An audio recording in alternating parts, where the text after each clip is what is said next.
the background is, when was this? Back in the late 90s, okay? We've been cooking and doing, really intense work for a decade, right? And one of our fundamental premises is, for us as human beings, is you don't learn anything unless you go to your edge, right? Nothing gets learned in the comfort zone. Yeah. And part of going to the edge with the work that we do is we take people and do ropes courses, right? So it's one thing to sit and talk about being brave and courage, but then it's another thing when you're standing 40 feet up in the air on the top of a pole. Well, tell me more and about shaking. I think I might have did that one. What is a ropes course? Well, it's back at the end of World War II, a bunch of the Ranger units came back and they'd learned all these mountaineering skills and climbing skills and rappelling skills and so forth. And some of them started things like Outward Bound and Knowles and so forth. And then it was a way to kind of democratize that kind of semi-extreme adventure work, right? The key to it is, as we explain to our clients, we don't traffic in real danger, just perceived danger, okay? Yeah. So I might put you climb up, for example, there are two types of events, low and high. All right, low events are no more than 3-4 feet off the ground. The high events can be anywhere from 30 to, depending on what we're doing, 180, 200 feet, right? We've got usually at least 3 belay lines on you. So as we tell people, you're wearing a parachute harness, right? It's got a backup strap. You got 3 safety lines, each of which has 1,500 pound test. You can't hurt yourself. I don't care if you're suicidal, right? I'll be honest with you. You're not going to get hurt. I still was nervous. Yeah, well, that's the whole point. Yeah. It's called perceived danger.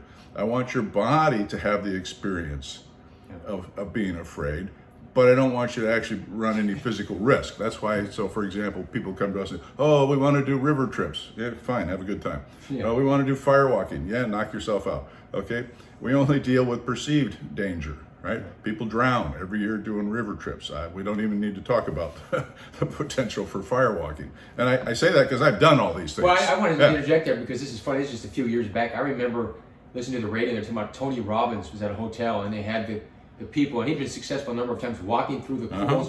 And it was like 5 or 6 people. They had to take him to the hospital. Oh, yeah. On their feet. Yeah, that's my point. Exactly. That's not perceived danger. No, that's the real thing. There you go. Bingo. You'll probably lose some clients that way. Well, as I explained to them, I said, look, people don't come to work expecting to risk their lives or bodies.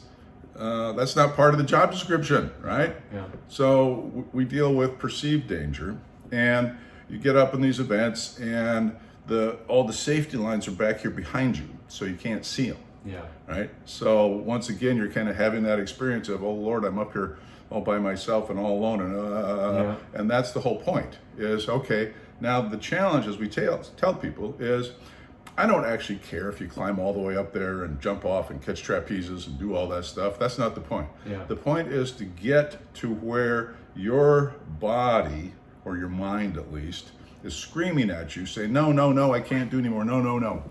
And be willing to take one more step. That's where you go to and through the edge. Yeah. And there is, it's gonna sound strange, but when you do it, when you actually literally do it, you get to that moment and you feel that edge and that intensity, you can literally have a physical experience of transcending this barrier. It's like you move through some little energetic barrier, and you move from, what's the best way to explain this? Terror, right, into exhilaration. Yeah. Right? If you look at the brainwave patterns for both those emotional states, are identical. Just a matter of interpretation. I know that feeling. Right. Right? Yeah. But you can literally feel it's like you burst through some membrane, and all of a sudden it's like, all right. And in that moment, your life changes.